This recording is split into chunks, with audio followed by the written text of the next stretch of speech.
Turkey is no longer the middle-tier regional player many in the West still imagine. It is moving rapidly, decisively, and with a clear strategic purpose, faster than most analysts are willing to admit. In an international system defined by ruthless competition and shifting power balances, Turkey is now positioning itself as a rising superpower with the capabilities, ambitions, and geopolitical leverage to reshape entire regions. This is happening not in decades, but in real time before our eyes. Most policymakers in Washington and Brussels are still trapped in an outdated framework that treats Turkey as a junior partner inside NATO. That illusion is evaporating. A state with a booming defense industry, expanding geopolitical depth from the Mediterranean to the Caucasus, and the willingness to challenge the United States, Russia, and Europe simultaneously cannot be dismissed as a mere ally with attitude problems. It is behaving like an emerging great power, one that intends to carve out its own sphere of influence. This transformation carries profound consequences. As Turkey rises, it will demand autonomy, respect, and strategic space.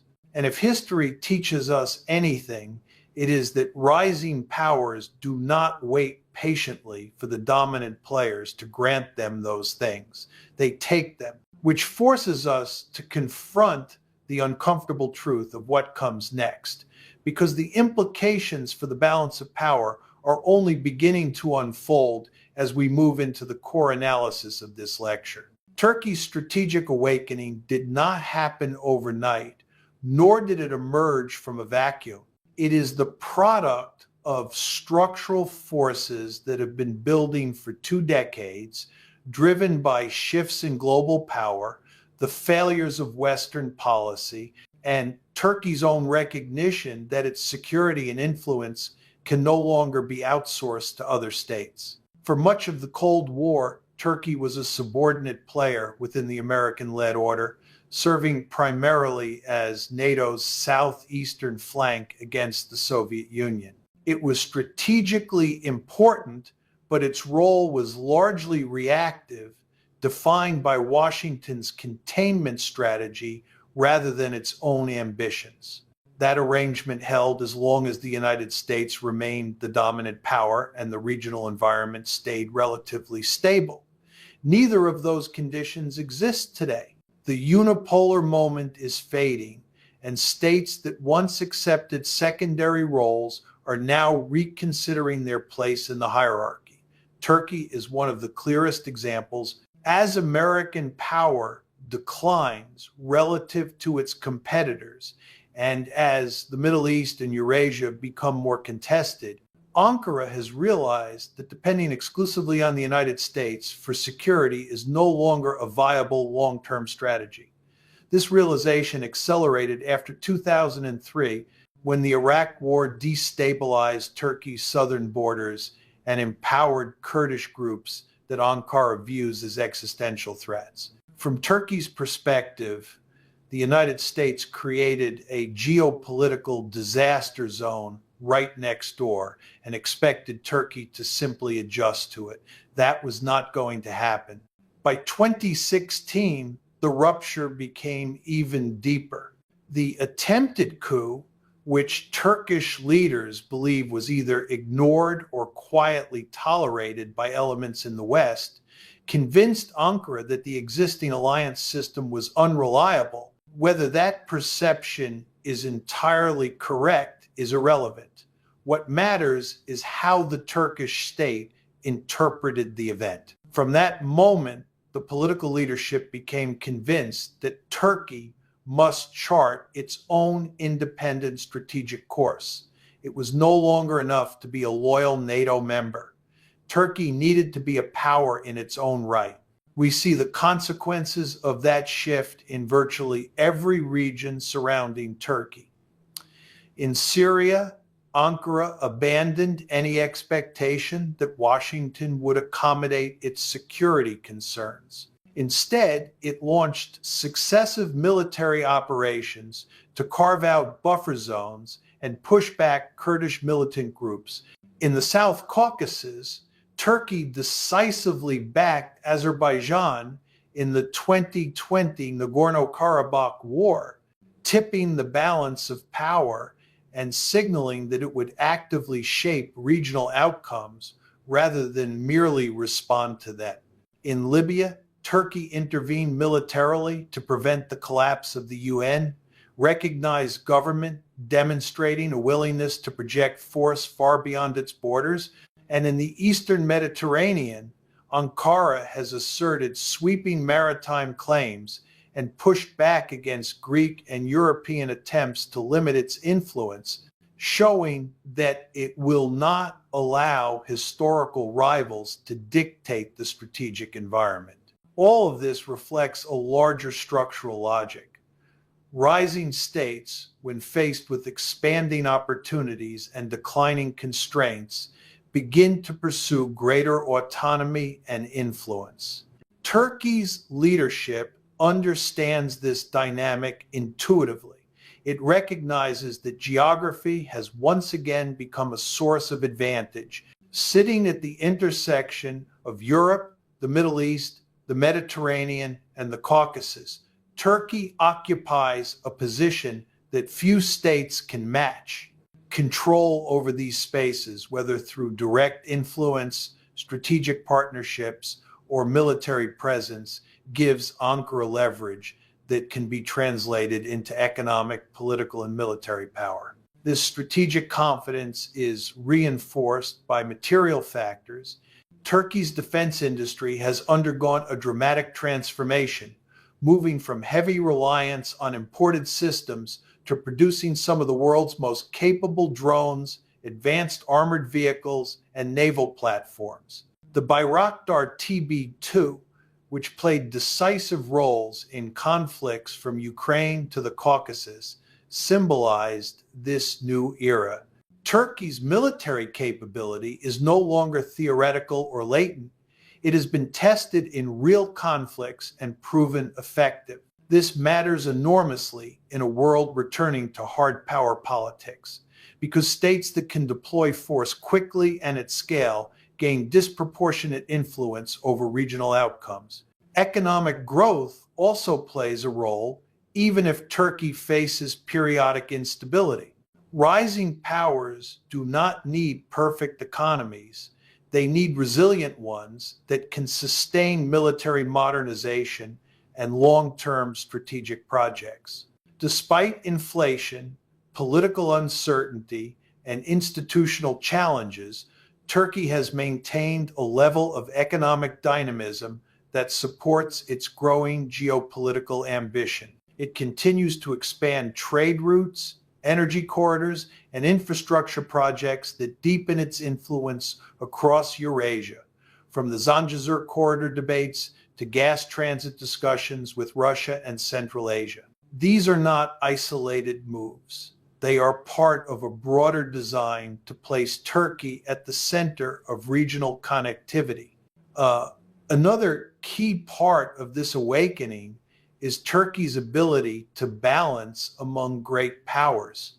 Instead of aligning blindly with the United States or fully pivoting to Russia, Turkey has chosen a far more sophisticated approach: strategic hedging.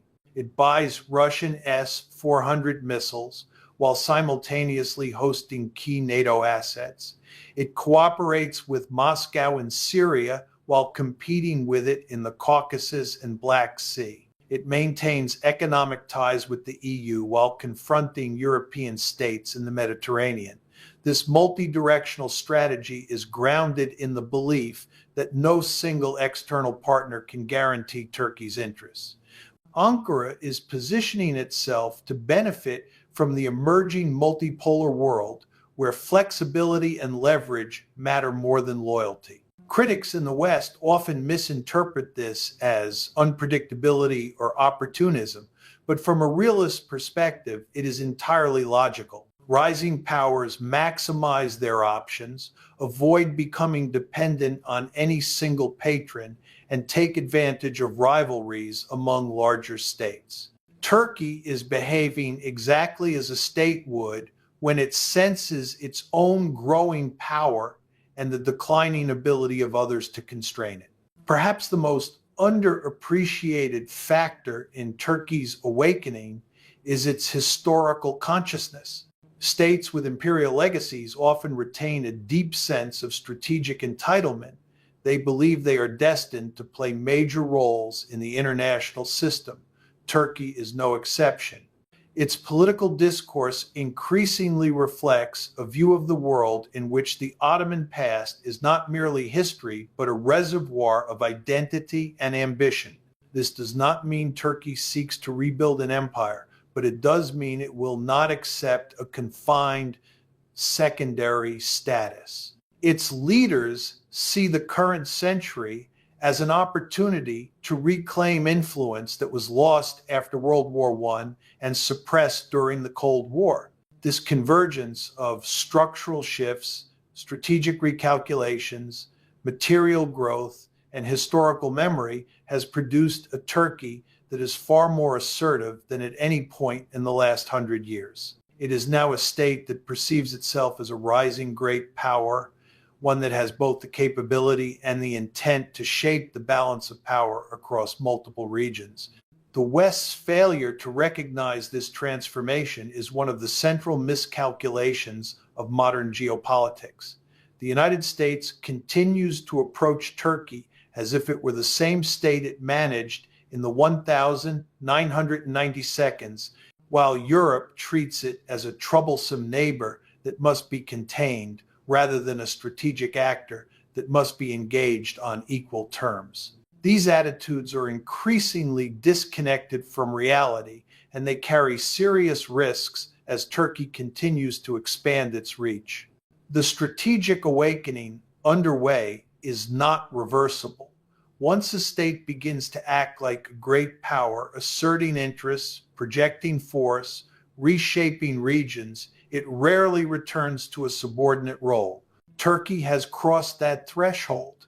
The question now is not whether Turkey is rising, but how its rise will collide with the ambitions of other powers, how it will manage escalating competition, and what new conflicts or realignments may emerge as we move deeper into the next phase of its rise into the section that follows. The return of hard power politics is not a theoretical concept. It is the defining reality of the emerging international order. And Turkey understands this better than most states. For 3 decades after the Cold War, Western policymakers clung to the belief that economic integration, institutions, and liberal norms would tame geopolitical competition. They assumed that military force would become a relic of the past, that great power conflict would be avoided through cooperation, and that states would restrain their ambitions voluntarily. That worldview collapsed in slow motion, undone by wars in Iraq, interventions in Libya, the rise of China, and Russia's increasing assertiveness. But it was the 2022 invasion of Ukraine that finally shattered whatever illusions remain. Hard power territory, military capability, coercion returned to center stage, and Turkey responded by accelerating its own strategic transformation. The logic behind this shift is straightforward. When the international system becomes more anarchic, when rivalries intensify, and when major powers begin testing each other's resolve, states that rely on diplomacy alone inevitably fall behind. Turkey watched the United States overextend itself in the Middle East, drain resources in Afghanistan, and lose credibility after a series of failed interventions. It saw Russia reassert control in Georgia, Crimea, and Syria. It observed China's steady militarization of the South China Sea and its rise as a challenger to American global dominance. These developments sent a clear message. The world was returning to an era where coercive power, not moral appeals or institutional rules, determines outcome. For Turkey, The shift was not merely observational. It felt the consequences directly. The United States armed and trained Kurdish groups in Syria, despite Turkey's repeated warnings about the threat they posed to its territorial integrity. European states attempted to sideline Turkey from energy exploration in the eastern Mediterranean by forming exclusive security and economic partnerships. Russia entrenched itself in Syria, limiting Turkey's operational room in a region historically central to its security. Each of these developments underscored the same fundamental point. Turkey could not rely on others to defend its interests. It had to be ready to use force. This realization fueled the rapid modernization of Turkey's military posture. The rise of its drone program, with platforms like the TB2 and Akinci, represents the most visible aspect of this transformation. These systems gave Turkey affordable, scalable, and highly effective tools for projecting power. In Nagorno-Karabakh, Turkish drones overwhelmed Armenian defenses and allowed Azerbaijan to recapture territories it had lost decades earlier. It was a vivid demonstration that technology, when integrated into a coherent strategy, can overturn entrenched power balances. The message resonated across the world, particularly in states that had long underestimated Turkey's military innovation. The same logic played out in Libya, where Turkey intervened decisively in 2019 to prevent the collapse of the Tripoli-based government. European states, despite their rhetoric about diplomacy and stability, proved unwilling to commit meaningful military resources. Russia backed Khalifa Haftar with mercenaries and advanced weaponry, expecting little resistance. But when Turkey deployed drones, advisors, and air defense systems, the balance shifted almost immediately. Haftar's forces retreated, and the conflict stalemated under conditions favorable to Ankara. That intervention was not just about Libya. It signaled to Europe and the Middle East that Turkey would not accept strategic outcomes created by others at its expense. In Syria, the return of hard power politics unfolded even more starkly. After years of watching the United States armed groups linked to the PKK, and after repeated failures to secure its border through diplomacy, Turkey launched a series of cross-border operations to establish control over key territories. These actions were not symbolic. Turkey created buffer zones, established military outposts, and engaged in direct combat against both Kurdish militants and, at times, pro-regime forces backed by Russia. It was a messy, dangerous environment, exactly the kind of setting where states that lack resolve are punished. But Turkey's willingness to employ force ensured that it preserved its strategic interests, even when dealing with major powers. Hard power also returned in Turkey's management of the Black Sea and its response to the war in Ukraine. As a NATO member, Turkey provided drones and diplomatic support to Ukraine, yet it refused to join Western sanctions on Russia, kept open channels with Moscow, and asserted control over the Montreux Convention to regulate naval access to the Black Sea. This balancing act was not a product of indecision. It was a calculated strategy designed to preserve Turkey's influence while preventing either side from dominating the region. Such maneuvering requires both diplomatic skill and credible military capability. Without the latter, Turkey would have been sidelined.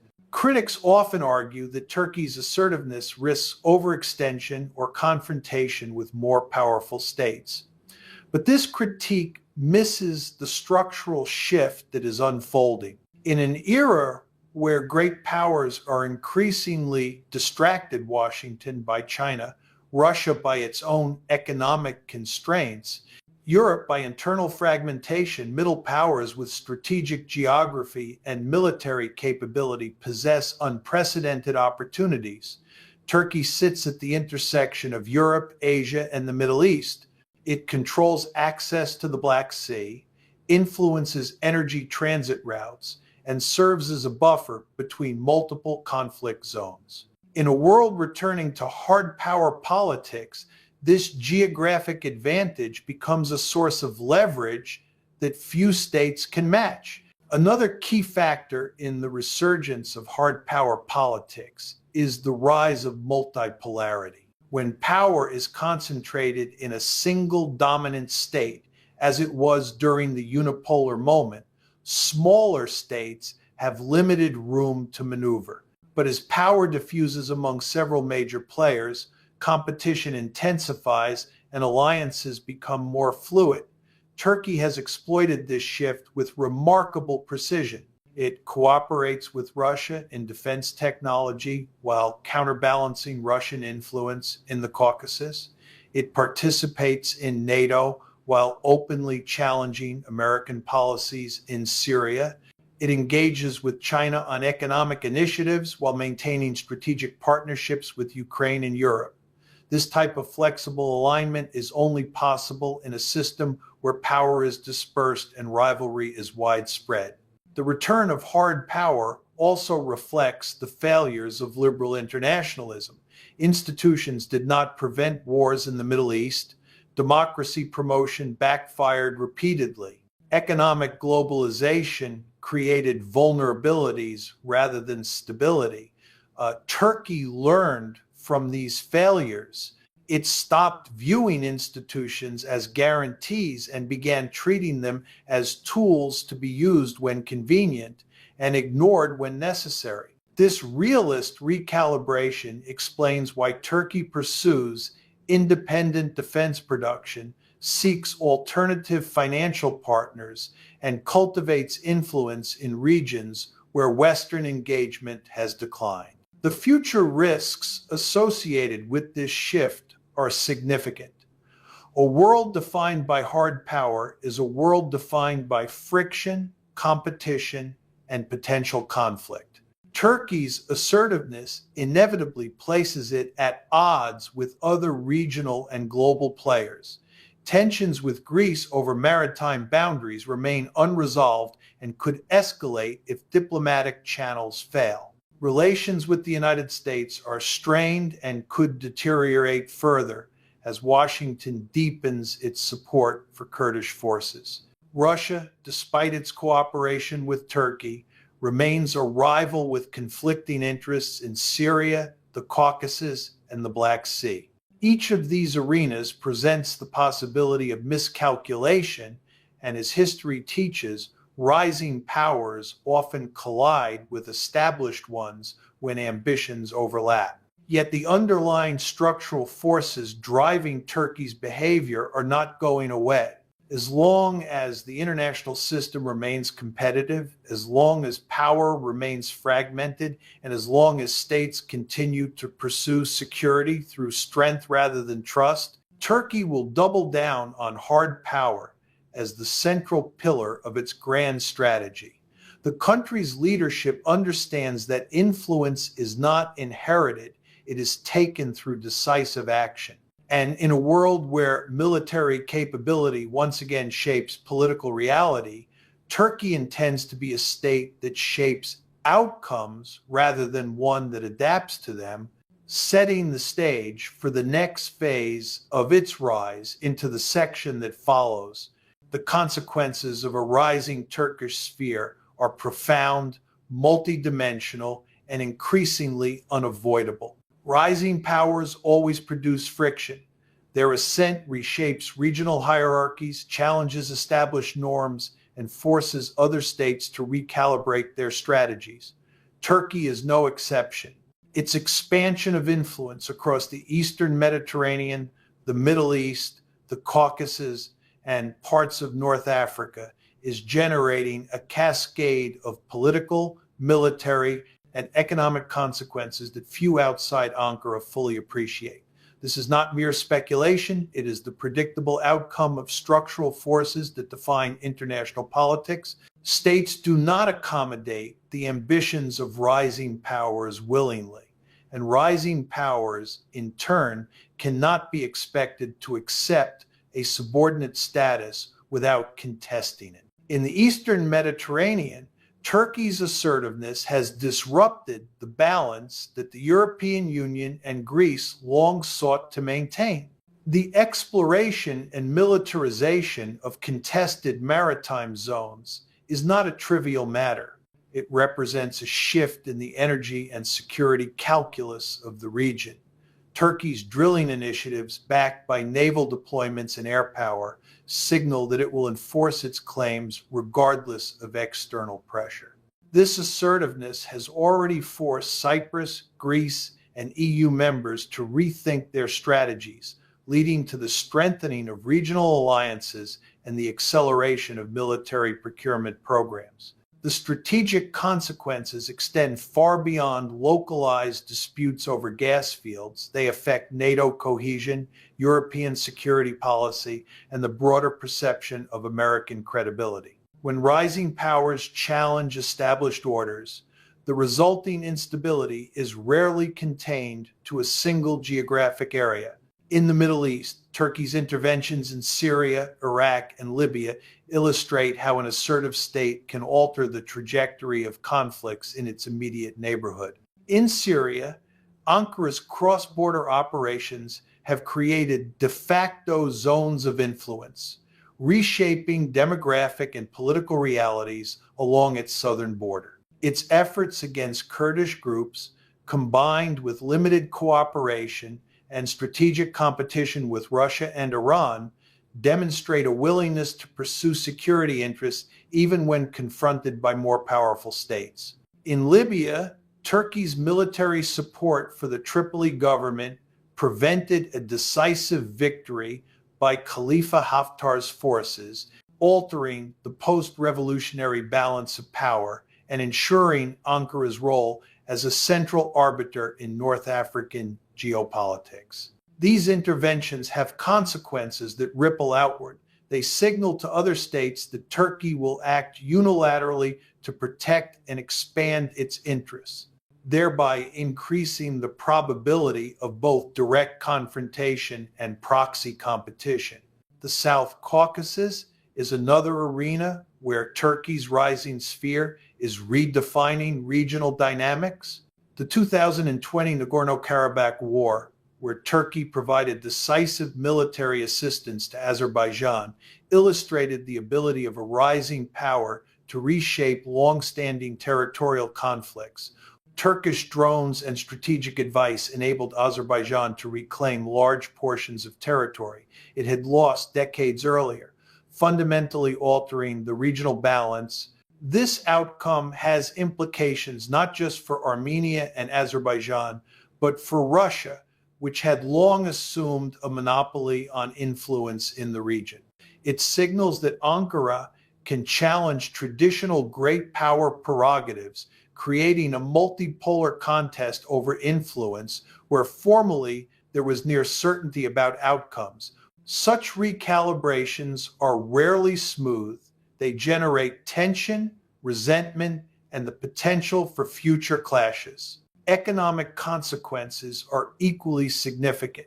Turkey's strategic sphere is not limited to military influence. It extends to trade, energy, and infrastructure. The development of energy corridors connecting Turkey with Russia, Azerbaijan, and potentially Central Asia places Ankara at the center of regional energy security. This control provides both economic leverage and strategic flexibility, allowing Turkey to negotiate from a position of strength with powers that might otherwise try to constrain it.